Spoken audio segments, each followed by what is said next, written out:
Hello everyone, आज जो है हम बड़ा इंपॉर्टेंट टॉपिक डिस्कस करने जा रहे हैं और ये जो टॉपिक है ये है cell cycle and cell division. तो यहाँ पे हमने जो टॉपिक लिया है वो है cell cycle and cell division. देखिए भाई साहब, सबसे इम्पॉर्टेंट बात ये समझिए कि सेल साइकिल और सेल डिवीजन, सेल डिवाइड क्यों करती है। सबसे पहली चीज़ ये देखिए, कोई भी सेल डिवाइड करने से पहले अपना साइज़ बढ़ाती है, मतलब उसके साइज़ में ग्रोथ होती है। तो जैसे अगर हम लोग देखें, ये कोई सेल है तो ये सेल का न्यूक्लियस है। अब ये सेल क्या है, छोटी है। धीरे धीरे आप देखेंगे सेल का साइटोप्लाज्म बढ़ेगा, सेल की साइज़ बढ़ेगी, लेकिन न्यूक्लियस का साइज़ उतना ही बड़ा रह जाएगा। तो न्यूक्लियस के साइज़ में कोई चेंज नहीं आ रहा है, जो भी चेंज आ रहा है वो साइटोप्लाज्म में चेंज आ रहा है। तो सेल ने अपना साइज़ बढ़ाया, यानी सेल ने सबसे पहले जो चीज़ की वो है ग्रोथ। तो सबसे पहले क्या होगा, सेल क्या करेगी, ग्रोथ करेगी। और सेल ग्रोथ करने के बाद फिर ये सेल क्या करेगी, डिवाइड कर जाएगी, क्योंकि जाहिर सी बात है न्यूक्लियस का साइज़ नहीं बढ़ रहा है, न्यूक्लियस उतना ही बड़ा है, न्यूक्लियस में कोई चेंज नहीं आ रहा है। और ये न्यूक्लियस जो है ये सेल को कंट्रोल करता है, लेकिन साइटोप्लाज्म कंटेंट बढ़ने की वजह से ये न्यूक्लियस इस सेल को कंट्रोल नहीं कर पा रहा है, जिसकी वजह से इस सेल को डिवाइड करना पड़ रहा है। तो सबसे पहले क्या हो रहा है, सेल ग्रोथ कर रही है और ग्रोथ करने के बाद क्या कर रही है, डिवीज़न कर रही है। अब जरा सोच के देखिए, कल को इस सेल को भी डिवाइड करना पड़ेगा, तो पहले ये भी क्या करेगी, ग्रोथ करेगी और ग्रो करके ये अपना साइज़ बढ़ाएगी। और जब अपना साइज़ बढ़ाएगी तो जाहिर सी बात है कि इस तरीके से ये जो फेज़ होगा इसे हम कहेंगे ग्रोथ फेज़। कल को इस सेल को भी क्या करना है, डिवाइड करना है, तो पहले ग्रो करके सेल ग्रो करती है और अपना साइज़ बढ़ाती है। अब जब न्यूक्लियस इस सेल को कंट्रोल नहीं कर पाएगा तो फिर से ये सेल क्या कर जाएगी, डिवाइड कर जाएगी, और इससे कितनी सेल बन के तैयार हो जाएंगी, 2 सेल्स बन के तैयार हो जाएंगी। और इससे भी कितनी सेल्स बन जाएंगी, 2 सेल बन के तैयार हो जाएंगी। तो आप देख सकते हैं सेल क्या कर रही है, ग्रो कर रही है, और ग्रो करने के बाद सेल क्या कर रही है, डिवाइड कर रही है। तो यहाँ पे भी पहले ग्रोथ हो रहा है और ग्रोथ होने के बाद फिर क्या हो रहा है, डिवीज़न हो रहा है। तो आप देख रहे हैं एक ही सीक्वेंस बार बार रिपीट हो रहा है। सेल्स पहले ग्रोथ कर रही हैं, ग्रोथ करने के बाद डिवीज़न कर रही हैं, फिर सेल को डिवाइड करना है तो पहले ग्रोथ करेगी फिर डिवीज़न करेगी। मतलब यही सीक्वेंस बार बार रिपीट हो रहा है। यही सीक्वेंशियल इवेंट जब बार बार रिपीट होते हैं तो इसे हम साइकिल कहते हैं, यानी सेल साइकिल कहेंगे। तो एक्चुअली में मैंने क्या कहा है, एक्चुअली में मैंने कहा है सेल साइकिल एक्चुअली में देखा जाए तो ये एक सीक्वेंशियल इवेंट है जो बार बार रिपीट हो रहा है। जनरली पहले सेल डिवाइड करने से पहले ग्रोथ कर रही है, ग्रोथ के बाद डिवीज़न, फिर ग्रोथ हो रहा है, फिर डिवीज़न हो रहा है। यही सीक्वेंस जब बार बार रिपीट होगा तो आप क्या बोलेंगे उसे, कि ये सेल साइकिल है।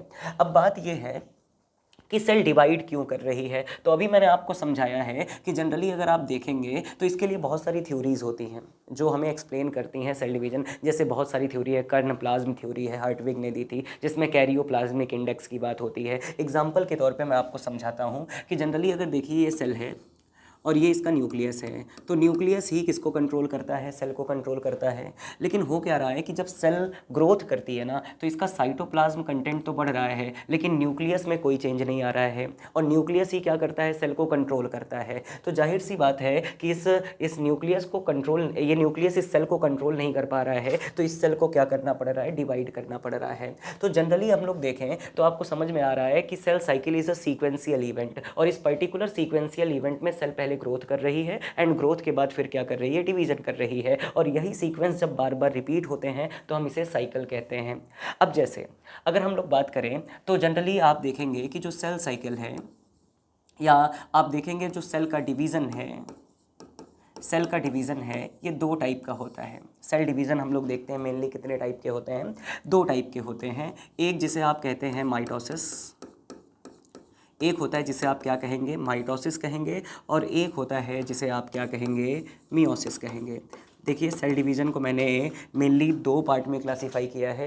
एक टाइप का जो डिवीज़न होता है उसे आप क्या कह रहे हैं, माइटोसिस कह रहे हैं, और दूसरे टाइप का जो डिवीज़न है इसे आप क्या कह रहे हैं, मियोसिस कह रहे हैं। अब बात यह है कि माइटोसिस में क्या होता है कि जनरली आप देखिए ये कोई डिप्लॉइड सेल है। डिप्लॉइड का मतलब आप समझ रहे होंगे कि n का मतलब होता है सेट ऑफ क्रोमोसोम, और 2n का मतलब 2 सेट हैं क्रोमोसोम के। तो अगर हम लोग देखें तो हमारे हर एक सेल में क्रोमोसोम के 2 सेट हैं, पैटर्नल और मैटरनल। 23 के जोड़े हैं तो हम कहते हैं हम डिप्लॉइड हैं। और 23 का जोड़ा है तो क्रोमोसोम का नंबर टोटल कितना हो गया, 46 हो गया। अब बात यह है कि जब ये सेल माइटोसिस में जाएगी तो माइटोसिस में जाने के बाद ये क्या करेगी, पहले ग्रोथ करेगी, और सेल पहले ग्रो करने के बाद फिर क्या करेगी, डिवाइड करेगी।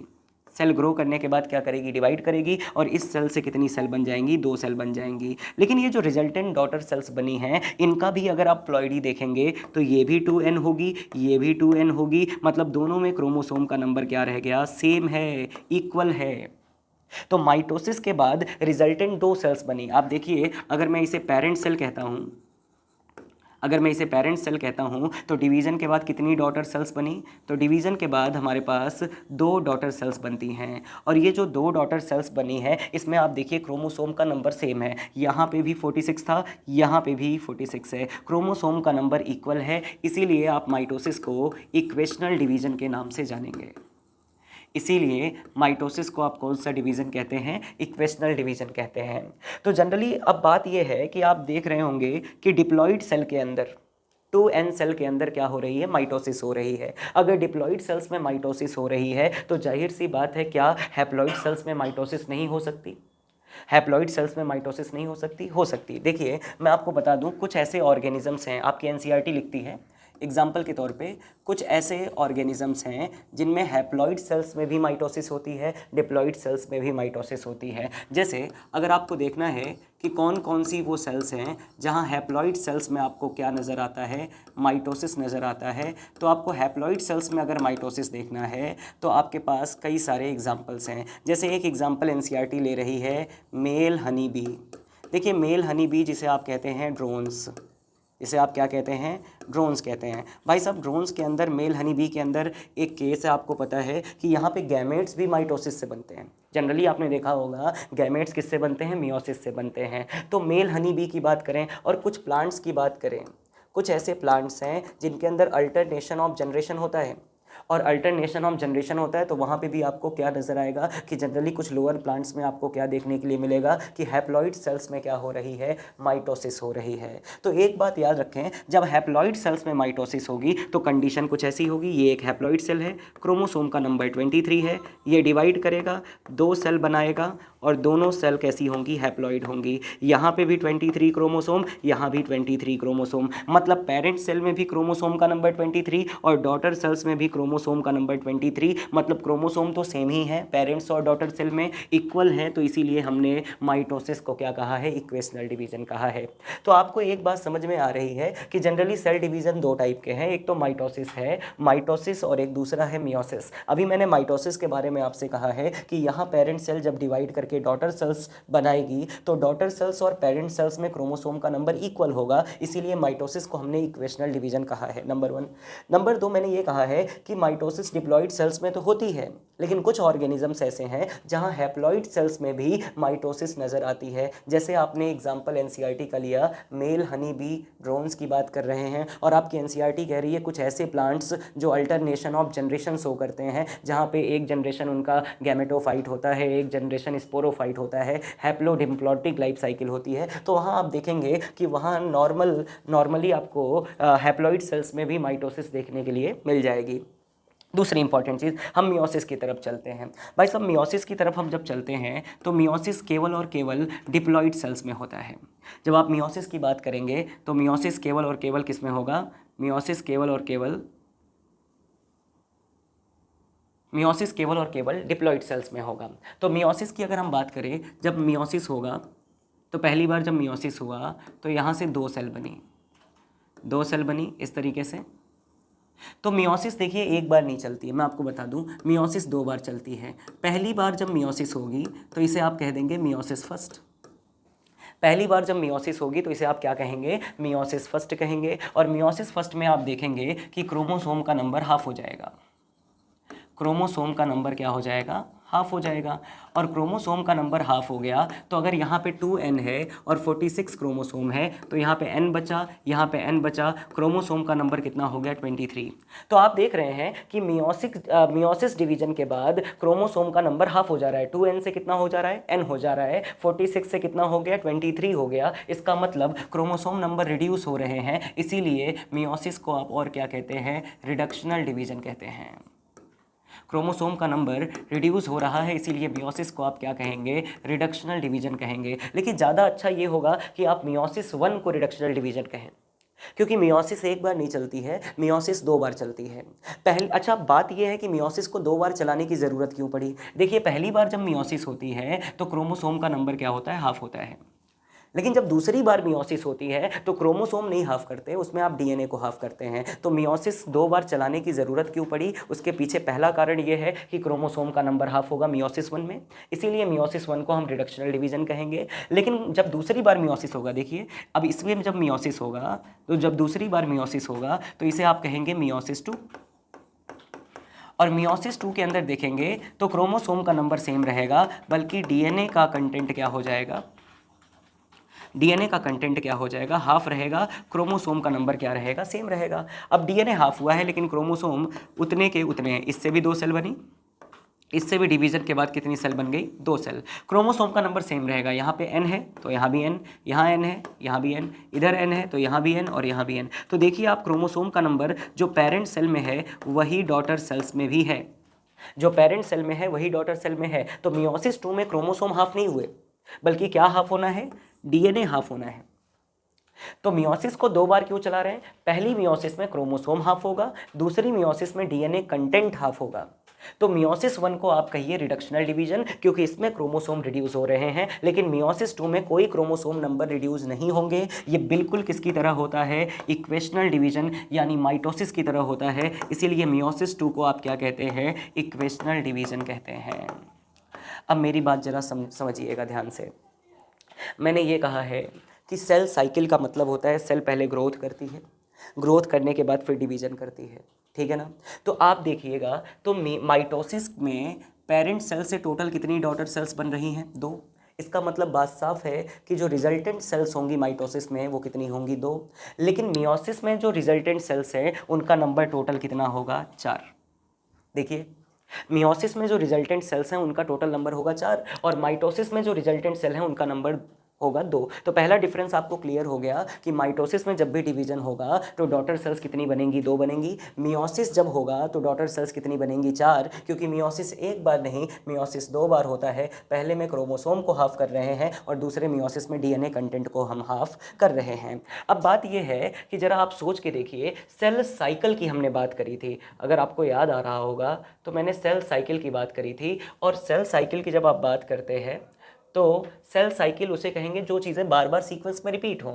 जैसे जब आप माइटोसिस की बात करते हैं तो माइटोसिस में सेल पहले क्या करेगी, ग्रो करेगी, फिर क्या करेगी, डिवीजन करेगी, फिर सेल क्या करेगी, ग्रोथ करेगी, फिर क्या करेगी, डिवीजन करेगी, फिर सेल क्या करेगी, ग्रोथ करेगी, फिर क्या करेगी, डिवीजन करेगी। तो एक ही सीक्वेंस बार बार रिपीट हो रहे हैं, तो ये सेल साइकिल है। लेकिन मियोसिस में ऐसा नहीं होता।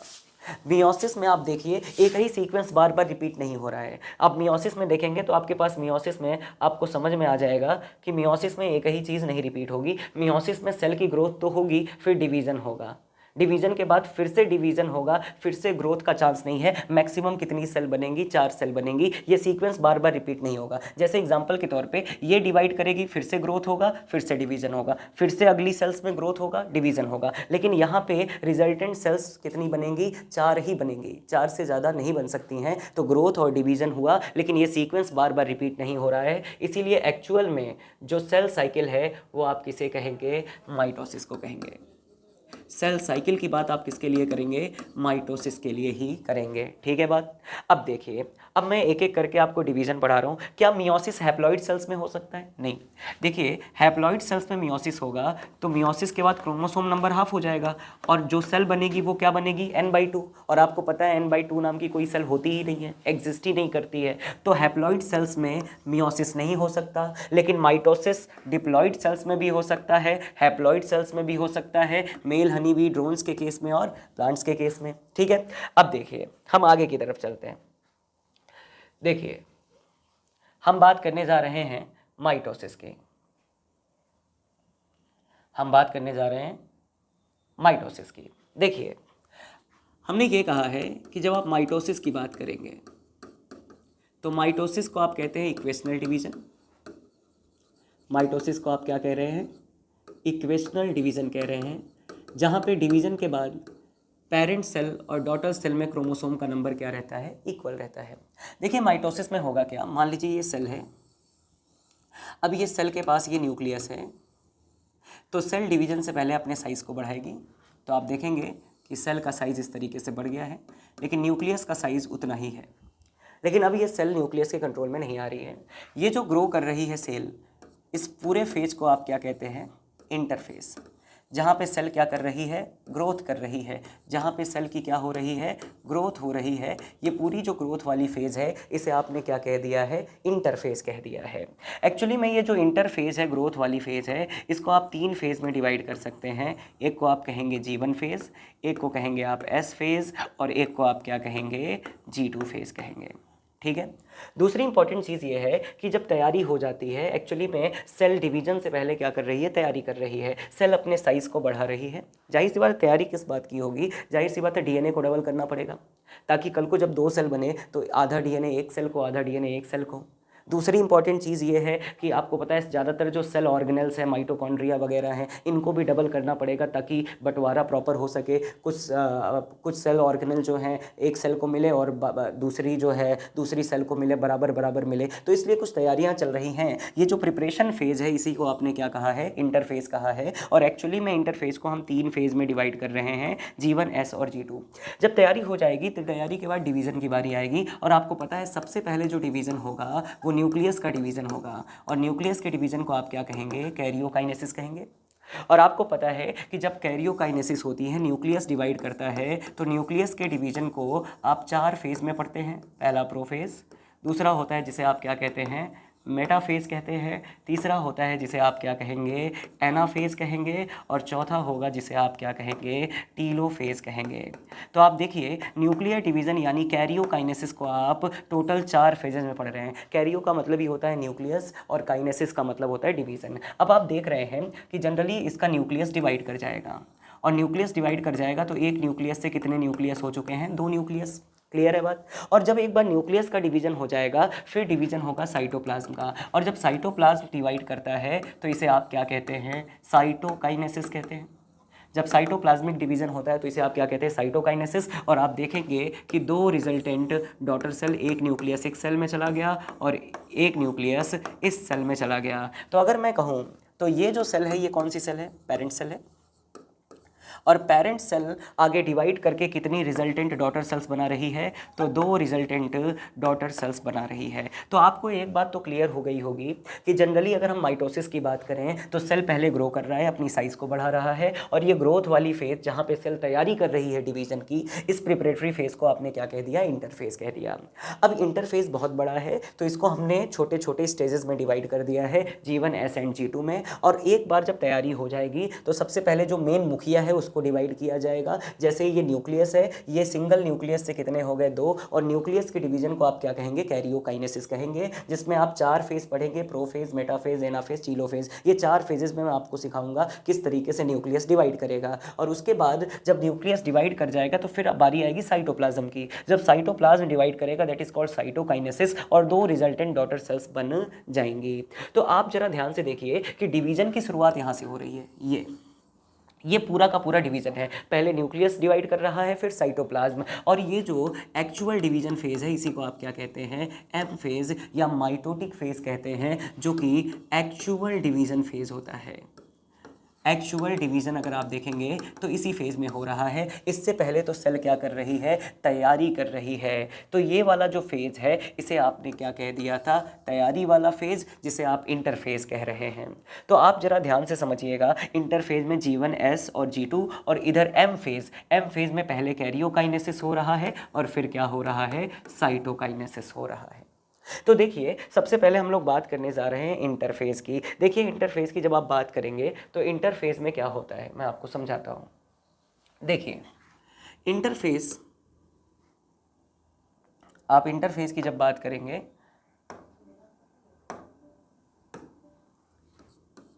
तो इंटरफेस को मैंने कहा है, आपकी एनसीईआरटी इंटरफेस को कहती है कि generally it is the interval between 2 M phase. देखिए मैं आपको समझाता हूँ सेल साइकिल की बात। सेल साइकिल में क्या हो रहा है कि जैसे मान लीजिए हमने एक साइकिल ड्रॉ कर ली है। इस साइकिल में क्या हो रहा है कि ज़्यादातर जब जो टाइम है वो तैयारी में लगना है, ज़्यादातर टाइम कहाँ लगना है, तैयारी में लगना है। और तैयारी सेल प्रिपेयर कर रही है तो उसे आप इंटरफेस कहते हैं। और इंटरफेस को आपने इस तरीके से 3 फेज़ में डिवाइड कर दिया है। एक फेज़ जो होता है G1, और दूसरा फेज़ है S, और तीसरा फेज़ जो आपके पास है वो कौन सा है, G2 है। तो ये वाला जो फेज़ है इसे आपने इंटरफेस कहा है, जहाँ सेल क्या कर रही है, प्रिपेयर कर रही है। सेल प्रिपरेशन के बाद क्या करेगी, उसका न्यूक्लियस डिवाइड करेगा, और न्यूक्लियस के डिवीजन को आप क्या कहते हैं, कैरियोकाइनेसिस। तो कैरियोकाइनेसिस को मैंने सिंपली यहाँ पे क्या लिख दिया है कि, और कैरियोकाइनेसिस को जनरली अगर आप डिवाइड करना चाहते हैं तो 4 स्टेजेस में आप डिवाइड कर सकते हैं, प्रोफेज, मेटाफेज, एनाफेज और टीलोफेज। ठीक है ना। तो ये कैरियोकाइनेसिस हो गया। और कैरियोकाइनेसिस के बाद आप देखेंगे कि साइटोप्लाज्म डिवाइड करेगा, और साइटोप्लाज्म के डिवीजन को आप क्या कह रहे हैं, साइटोकाइनेसिस कह रहे हैं। मान लीजिए ये कोई सेल है, ठीक है, ये इसका न्यूक्लियस है। अगर इस सेल को डिवाइड करना है तो पहले ये जीवन में जाएगी, जीवन में जाने के बाद ये कुछ तैयारियां करेगी, और धीरे धीरे आप देखेंगे इस सेल का साइज़ बढ़ जाएगा। इस तरीके से सेल का साइज़ बढ़ जाएगा क्योंकि ये तैयारी चल रही है। सेल ऑर्गेनेल्स डबल हो रहे हैं, डीएनए डबल हो रहे हैं, और कुछ तैयारियां एस फेज़ में चलेगी। कुछ तैयारियों की अगर मैं बात करूं तो कुछ तैयारियां आपको कहाँ देखने के लिए मिलेंगी, तो कुछ तैयारियां आपको नज़र आएंगी एस फेज़ में। देखिए एस फेज़ में डीएनए जैसे डबल हो जाएगा, डीएनए डबल हो जाएगा, साइटोप्लाज्मिक कंटेंट बढ़ेगा, सेल का साइज़ और बढ़ जाएगा। मतलब एट द एंड G2 के आखिरी तक जाते जाते सेल पूरी तरीके से साइज़ में क्या कर चुकी होगी, ग्रो कर चुकी होगी सेल पूरी तरीके से। तो सेल ग्रोथ वाला जो फेज़ है वो ये वाला फेज़ है, और ये जो फेज़ है इस फेज़ को आप क्या कह रहे हैं, यहाँ से लेके यहाँ तक G1, S और G2 तक के फेज़ को आपने क्या कहा है, यही फेज़ तैयारी वाला फेज़ है। इसी को आप किस नाम से जानेंगे, इंटरफेस के नाम से जानेंगे। ठीक है ना।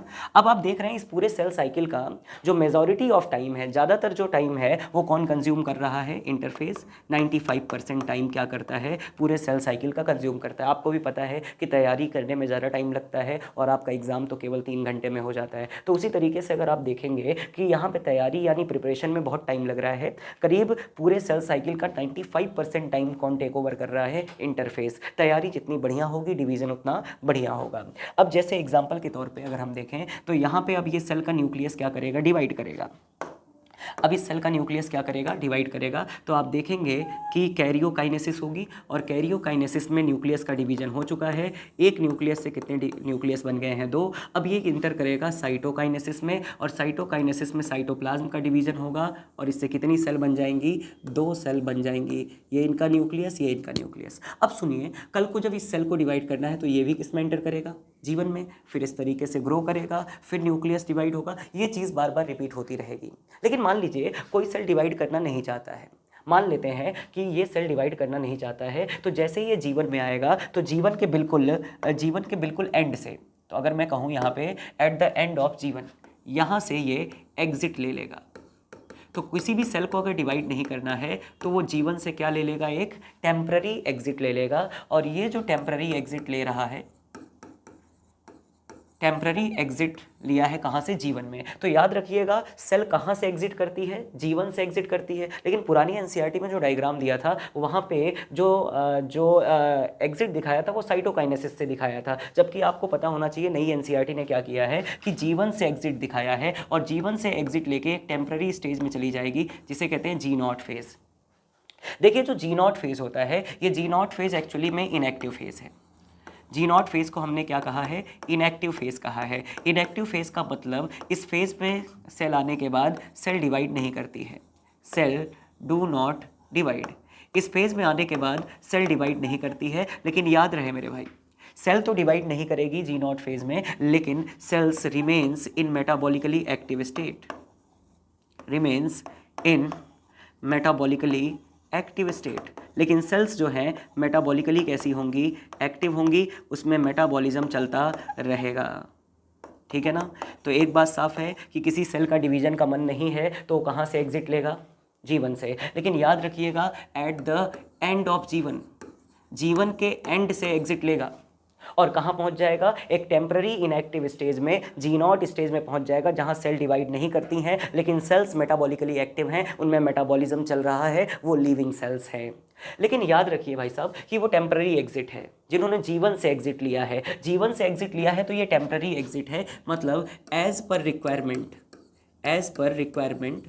Cell can divide. रिक्वायरमेंट के हिसाब से सेल क्या कर सकती है, डिवाइड कर सकती है, क्योंकि ये टेम्पररी एग्जिट है, परमानेंट एग्जिट नहीं है। सेल जीवन से बाहर हुई है, सेल साइकिल से बाहर नहीं हुई है। लेकिन याद रखिएगा मेरे भाई, एक पॉइंट और मैं आपको क्लियर कर देता हूँ यहाँ पे, कि अगर जो है परमानेंट एग्जिट हो जाए सेल का, मतलब एग्जिट, सेल ने सेल साइकिल को ही एग्जिट कर दिया। सेल ने किसको एग्जिट कर दिया, सेल साइकिल। यहाँ पे किसको एग्जिट किया था, जीवन से बाहर हुई थी सेल। और सेल जब जीवन से बाहर होती है तो ये टेम्पररी इनएक्टिव स्टेज में चली जाती है, जिसे क्विसेंट स्टेज कहते हैं। और जनरली यहाँ सेल डिवाइड नहीं करेगी लेकिन मेटाबॉलिकली एक्टिव रहेगी। अब बात ये है कि एज पर रिक्वायरमेंट, ज़रूरत के हिसाब से ये सेल फिर से वापस आ सकती है सेल साइकिल में, क्योंकि इन्होंने जीवन को एग्जिट किया है। लेकिन कुछ सेल्स ऐसी होती हैं जो पूरे सेल साइकिल से ही बाहर हो गई हैं और सेल साइकिल को ही एग्जिट कर दी हैं, तो ये परमानेंट एग्जिट है। परमानेंट एग्जिट का मतलब वो कभी भी, चाहे रिक्वायरमेंट हो चाहे ना हो, वो डिवीजन नहीं कर सकती हैं। एग्जाम्पल, परमानेंट एग्जिट मतलब सेल कभी भी डिवाइड नहीं करेंगी। एग्जाम्पल के तौर पे आपकी एनसीईआरटी ने लिखा है जैसे हार्ट सेल्स के अंदर डिवीजन नहीं होता है। जैसे एग्जाम्पल के तौर पे आपकी एनसीईआरटी लिखती है हार्ट सेल्स के अलावा न्यूरॉन्स की बात कर लें, न्यूरॉन्स के अंदर भी डिवीजन नहीं होता है। तो ये परमानेंट एग्जिट हैं, इन्होंने सेल साइकिल को एग्जिट किया है। लेकिन भाई साहब यहाँ पे जो टेम्पररी एग्जिट हुआ है, यहाँ पे cell cycle permanently cell cycle को एग्जिट नहीं की है, ये एक सस्पेंडेड स्टेज में है। ये कौन से स्टेज में है, एक सस्पेंडेड स्टेज में है। तो ये कहानी आपको समझ में आ गई। दूसरा ये है कि जब आप इंटरफेस की बात कर रहे हैं तो मैंने कहा है कि देखिए, मैंने आपको सीधा सीधा बताया है कि सेल को डिवीज़न करने से पहले तैयारी करनी पड़ेगी, और तैयारी करने के लिए उसे पहले G1 में जाना है, फिर S में जाना है, फिर G2 में जाना है। धीरे धीरे सेल का साइज़ बढ़ेगा, फिर न्यूक्लियर डिवीज़न होगा, फिर 2 सेल बन जाएगी डिवीज़न के बाद। जिसका डिवीज़न का मन नहीं है वो G1 के एंड से एग्जिट लेगा। याद रखिएगा मेरे भाई, बहुत इंपॉर्टेंट क्वेश्चन, G1 के एंड से एग्जिट करेगा और वो एक टेम्पररी इनएक्टिव स्टेज में पहुंच जाएगा, G0 स्टेज में, जो कि क्विसेंट स्टेज कहा जाता है। इनएक्टिव फेज है जहां सेल डिवाइड नहीं करती है लेकिन मेटाबॉलिकली कैसी है, एक्टिव है। लेकिन कुछ सेल्स ने क्या किया है, जीवन से बाहर नहीं हुई है, वो सेल साइकिल को ही एग्जिट कर दी है, परमानेंट एग्जिट है। और परमानेंट एग्जिट में आपको पता है जैसे हार्ट सेल्स, न्यूरॉन्स, वो कभी भी डिवाइड नहीं कर सकते हैं। अब चलिए हम इंटरफेस पे आते हैं। तो इंटरफेस को आपकी एनसीईआरटी क्या कह रही है, it is the interval between 2 M phase. आप जरा ध्यान से समझेंगे कि जनरली अगर मैं ये वाला फेज आपको समझाऊं तो यहाँ तक का जो फेज़ है वो इंटरफेज़ है, लेकिन जहाँ से डिवीज़न शुरू हो रहा है और जहाँ पे डिवीज़न ख़त्म हो रहा है, ये कौन सा फेज़ है, एम फेज़ है। और एम फेज़ में पहले न्यूक्लियर डिवीज़न हो रहा है, फिर साइटोप्लाज्मिक डिवीज़न हो रहा है। तो देखिए, पहले एम फेज़ आएगा, फिर इंटरफेज़ आएगा, फिर एम फेज़ आएगा। तो 2 एम फेज़ के बीच का इंटरवल क्या हुआ, इंटरफेज़ हुआ। तो हम पहली चीज़ क्या लिख रहे हैं, it is the interval between 2 successive M phase, 2 successive M phase. 2 successive M phase के बीच का इंटरवल आप किसे कह सकते हैं, इंटरफेज को। तो आपकी एनसीईआरटी ने कहा ये एम फेज रहा, फिर ये इंटरफेज रहा, फिर एम फेज आ गया, तो 2 एम फेज के बीच का इंटरवल आप किसे कहेंगे, इंटरफेज को कहेंगे। दूसरा, इंटरफेज को पहले हम लोग रेस्टिंग फेज भी कहते थे। देखिएगा, ध्यान से समझिएगा। पहले प्रीवियसली पहले हम क्या करते थे, इंटरफेस को ही हम क्या कहते थे, रेस्टिंग फेज कहते थे। अच्छा, ऐसा था कि पहले माइक्रोस्कोप वगैरह इतने डेवलप नहीं थे। तो जब माइक्रोस्कोप वगैरह इतने डेवलप नहीं थे तो पहले के ज़माने में ऐसा लगता था कि इंटरफेस में एक्चुअली में डिवीज़न होता नहीं था। डिवीज़न तो कौन से फेज़ में होता था, एम फेज़ में। तो इंटरफेज़ में कुछ ऐसा दिखाई नहीं देता था डिवीज़न। तो लोगों को लगता है कि सेल यहाँ पे रेस्ट कर रही है, सेल में कोई हरकत नहीं हो रही है, इसीलिए पहले इसको क्या कहा, रेस्टिंग फेज़ कहा। बाद में जब माइक्रोस्कोप वगैरह डेवलप हुए तो पता चला कि ये फिजियोलॉजिकली मोस्ट एक्टिव फेज़ है। बाद में पता चला it is the physiologically most active phase. बाद में पता चला ये फिजियोलॉजिकली जो है मोस्ट एक्टिव फेज़ है। भाई साहब, जब माइक्रोस्कोप डेवलप हुए तो पता चला ज़्यादातर जो प्रोटीन है यहीं बन रही है, ज़्यादातर सेल ऑर्गेनल यहीं बन रही है, मतलब पूरी तैयारी इधर चल रही है, मतलब सेल डिवीज़न के लिए प्रिपरेशन ही यहीं चल रहा है। तो metabolically physiologically most active phase हो गया। और दूसरा, इसीलिए इसको प्रिपरेटरी फेज़ कहते हैं, इसीलिए आपने इसको क्या कहा है, प्रिपरेटरी फेज कहा है, क्योंकि यहाँ पे तैयारी चल रही है। Most of the cell organelle का डबल होना, डीएनए का डबल होना, साइटोप्लाज्म का बढ़ना, प्रोटीन बनना, आरएनए बनना, ये सारी तैयारियाँ कहाँ चल रही है, इंटरफेज में चल रही है, इसीलिए फिजियोलॉजिकली मोस्ट एक्टिव फेज कहा जाएगा। दूसरी चीज़ ये है कि जब आप इंटरफेज की बात करते हैं तो ये most of the duration of cell cycle, cell cycle का ज़्यादातर ड्यूरेशन, लगभग 95% टाइम जो है कौन कंज्यूम करता है, तो इंटरफेज ही क्या कर रहा है, कंज्यूम कर रहा है। और आपने इंटरफेज को कितने फेज़ में बांट दिया है, तो आपने इंटरफेज को जो है टोटल देखा जाए तो 3 फेज़ में डिवाइड कर दिया है। तो इंटरफेज को समझने के लिए आपने इंटरफेज को कितने पार्ट में डिवाइड कर दिया, इंटरफेज को आपने 3 पार्ट में डिवाइड कर दिया। सबसे पहला होता है जिसे कहते हैं G1 फेज़, सबसे पहला होता है जिसे कहते हैं आप G1 फेज़, और एक होता है जिसे आप क्या कहते हैं, G2 फेज़ कहते हैं। पहले S फेज़ आएगा और S फेज़ के बाद आपको पता है कौन सा फेज़ आ जाएगा, G2 फेज़ आ जाएगा। तो इस तरीके से आपने देखा है। तो कुछ तैयारियां आपके जीवन में होंगी। देखिए इंटरफेज़ में तैयारी तो होगी, ये बात श्योर है, लेकिन आप याद रखिए कहाँ पे कौन सी तैयारी होगी, क्योंकि इंटरफेज़ को हमने 3 पार्ट में डिवाइड किया है। पहला है G1 फेज़। देखिए G1 फेज़ में क्या होगा, एक तो याद रखिए यहाँ पे आरएनए और प्रोटीन की सिंथेसिस होगी, ठीक है ना। तो पहली चीज़ मैंने क्या कहा, आरएनए और प्रोटीन की सिंथेसिस कहाँ होगी, तो आप बताएंगे G1 फेज़ में।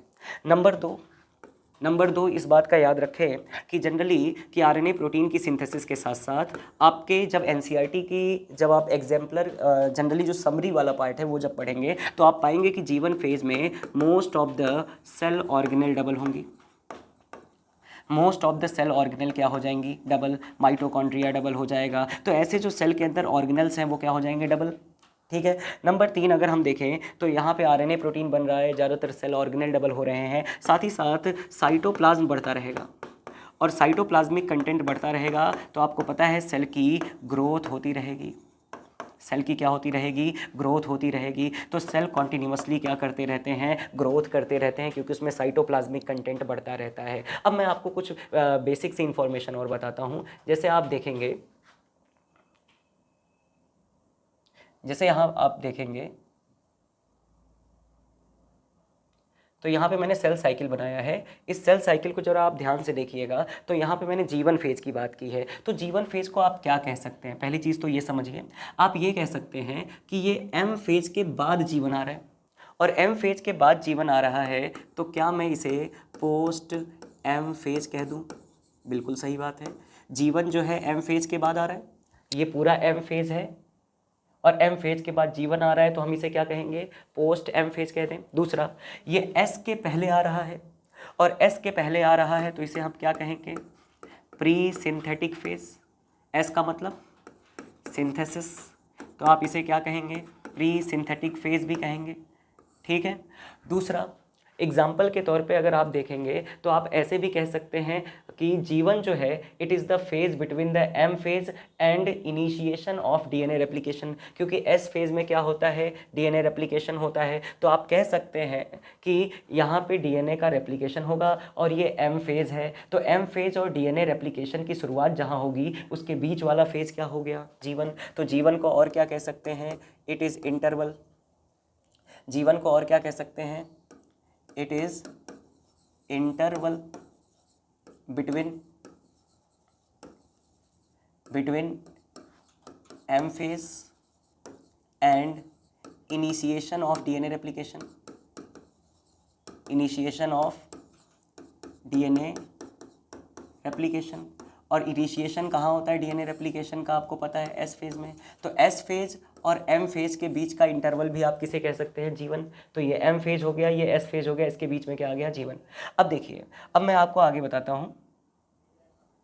तो देखिए अब S फेज़ में क्या होगा, देखिए S फेज़ बड़ा इंपॉर्टेंट फेज़ है, इसे सिंथेटिक फेज़ कहते हैं। जैसे G1 को आप क्या कहते हैं, गैप फेज़ 1, गैप फेज कहिए या ग्रोथ फेज कहिए, ज़्यादा अच्छा है आप कहें कि सेल क्या ले रही है, गैप ले रही है।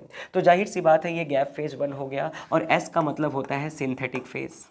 अब यहाँ पे सिंथेसिस किसकी चलेगी, तो आपको बहुत अच्छे से पता है यहाँ पे डीएनए की सिंथेसिस चलेगी, और डीएनए यहाँ पे डबल होगा, और डीएनए डबल होगा तो आप कहेंगे आप कहेंगे यहाँ पे डीएनए डबल हो रहा है, तो डीएनए का डुप्लीकेशन या डीएनए का रेप्लिकेशन अगर आपको बताना है तो कौन से फेज़ में बताएंगे आप? एस फेज़ में बताएंगे। दूसरा, डीएनए तो रेप्लिकेट करेगा लेकिन क्रोमोसोम का नंबर क्या रहेगा? सेम रहेगा। देखिए डीएनए के कंटेंट को आप सी से दिखाते हैं, तो अगर पहले सी था तो एस फेज़ में जाते जाते डीएनए का कंटेंट क्या हो जाएगा? 2C हो जाएगा। मतलब डीएनए क्या होगा? डबल होगा, लेकिन क्रोमोसोम नंबर सेम रहेगा। जैसे क्रोमोसोम के नंबर को किससे दिखाते हैं? एन से, तो आप जाहिर सी बात है एस फेज़ के बाद भी क्रोमोसोम का नंबर क्या रहा? एन रहा। इसका मतलब क्रोमोसोम के नंबर में कोई चेंज नहीं आएगा इस फेज में, बस डीएनए कंटेंट डबल हो जाएगा। सी से कितना हो जाएगा? 2C हो जाएगा। सी से कितना हो जाएगा? 2C हो जाएगा। दूसरी इंपॉर्टेंट चीज़ और समझें यहाँ पे आप कि डीएनए का रेप्लिकेशन होगा ही होगा, फिर डीएनए की पैकेजिंग के लिए यहाँ पे हिस्टोन प्रोटीन बनेंगी। यहाँ पे हिस्टोन प्रोटीन की क्या होगी? सिंथेसिस होगी। डीएनए बनने के बाद डीएनए की पैकेजिंग के लिए हिस्टोन प्रोटीन कहाँ बनाई जाएगी? एस फेज में। साथ ही साथ अगर एनिमल सेल है तो वहाँ पे जो सेंट्रियोल आपने पढ़ा है, ये सेंट्रियोल का डुप्लीकेशन भी कौन से फेज़ में होगा? तो आपका आंसर जाएगा एस फेज़ में ही सेंट्रियोल क्या करेंगे? डुप्लीकेट करेंगे। और तीसरी इंपॉर्टेंट चीज़ ये है कि साइटोप्लाज्मिक कंटेंट बढ़ता रहेगा, और साइटोप्लाज्मिक कंटेंट अगर बढ़ता रहेगा तो सेल की ग्रोथ कॉन्टिन्यूसली होती रहेगी। ये सेल ग्रोथ जो है एक कॉन्टिन्यूस प्रोसेस है, ये चलता ही रहेगा। और तीसरा जो सबसे इंपॉर्टेंट और सबसे लास्ट फेज़ है इंटरफेज़ का, अब देखिए एस फेज़ को और क्या क्या आप कह सकते हैं? देखिए एस फेज़ की जब आप बात करते हैं तो एस फेज़ को और क्या क्या आप कह सकते हैं? तो एस फेज़ ये रहा, जीवन के बाद आ रहा है तो इसे आप क्या कहेंगे? पोस्ट जीवन। क्या कह दीजिए? पोस्ट जीवन फेज कह दीजिए। दूसरा, G2 के पहले आ रहा है तो इसे क्या कह दीजिए? Pre G2 phase. क्या कह दीजिए? प्री G2 फेज कह दीजिए। तो इस तरीके से आप इस फेज को नाम दे सकते हैं। अब G2 फेज की बात आ गई। देखिए G2 फेज जिसे कहते हैं गैप फेज 2, G2 फेज को आप क्या कहते हैं? गैप फेज 2 कहते हैं। गैप फेज 2 की जब बात होती है तो गैप फेज 2 में होगा क्या? पहली चीज़ मैं आपको समझा देता हूँ। देखिए गैप फेज 2 की जब आप बात करेंगे तो गैप फेज 2 में होगा क्या कि जनरली इसमें भी कुछ इंपॉर्टेंट प्रोटीन्स की सिंथेसिस होगी, लेकिन इसका नाम कैसे रखेंगे? देखिए G2 किसके बाद आ रहा है? एस के बाद आ रहा है, तो आप इसे क्या कह दीजिए? Post synthetic phase. एस के बाद आ रहा है तो क्या कहेंगे? Post synthesis phase. दूसरा, एम के पहले आ रहा है, एम के पहले आ रहा है तो क्या कहेंगे? प्री माइटोसिस माइटोटिक फेज या प्री एम फेज कह देंगे। ठीक है, एक नाम ये हो गया, एक नाम ये हो गया। दूसरी इंपॉर्टेंट चीज़ ये है कि अगर आपसे पूछा जाए कि G2 में कौन कौन से इंपॉर्टेंट इवेंट्स होते हैं तो आप बताएंगे यहाँ पे ट्यूबलिन प्रोटीन की सिंथेसिस होगी, और आपको पता है ट्यूबलिन प्रोटीन ही आगे चल के क्या बनाते हैं? Spindle fibre. तो ट्यूबलिन प्रोटीन की सिंथेसिस हो रही है। और दूसरा आपको पता है साइटोप्लाज्मिक कंटेंट बढ़ेगा, साइटोप्लाज्म हमेशा बढ़ता रहेगा, साइटोप्लाज्म के बढ़ने से सेल की ग्रोथ कॉन्टिन्यूसली होती रहेगी। तो ये जो तैयारियां चल रही हैं ये पूरा का पूरा इंटरफेज़ है। तो हमने क्या देखा है कि जनरली अगर आप देखेंगे तो इंटरफेज़ को हमने 3 पार्ट में डिवाइड किया है, G1, S और G2। कुछ तैयारियां G1 में चल रही हैं जैसे आरएनए का बनना, प्रोटीन का बनना। ज़्यादातर सेल ऑर्गेनेल कहाँ डबल हो जाएंगे? G1 फेज़ में। और साइटोप्लाज्म तो बढ़ेगा ही बढ़ेगा, सेल की ग्रोथ कॉन्टिन्यूसली होती रहेगी। एस फेज़ में सिंथेसिस फेज़ है, डीएनए रेप्लिकेट करेगा। डीएनए के कंटेंट को किससे डिनोट करते हैं? सी से, और ये सी से कितना हो जाएगा? 2C।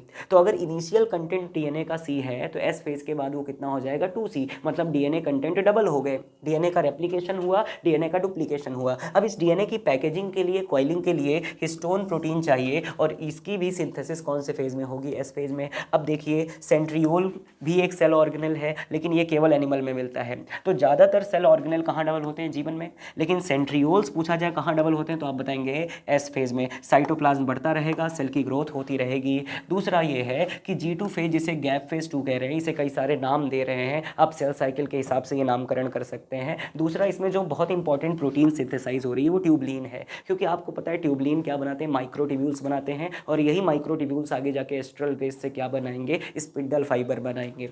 तो अभी हमने क्या पढ़ा है? माइटोसिस पढ़ी है, और माइटोसिस में सेल ग्रोथ के बारे में देखा है हमने। जो पहला फेज होगा, सेल अपने साइज को बढ़ाएगी, सेल तैयारी करेगी, प्रिपरेशन करेगी, और इस प्रिपरेटरी फेज को आपने क्या कहा? इंटरफेज कहा। और इस इंटरफेज में क्या क्या अलग अलग फेजेस में तैयारियां होगी मैंने आपको यहाँ पे बता दिया है। ठीक है, थैंक यू।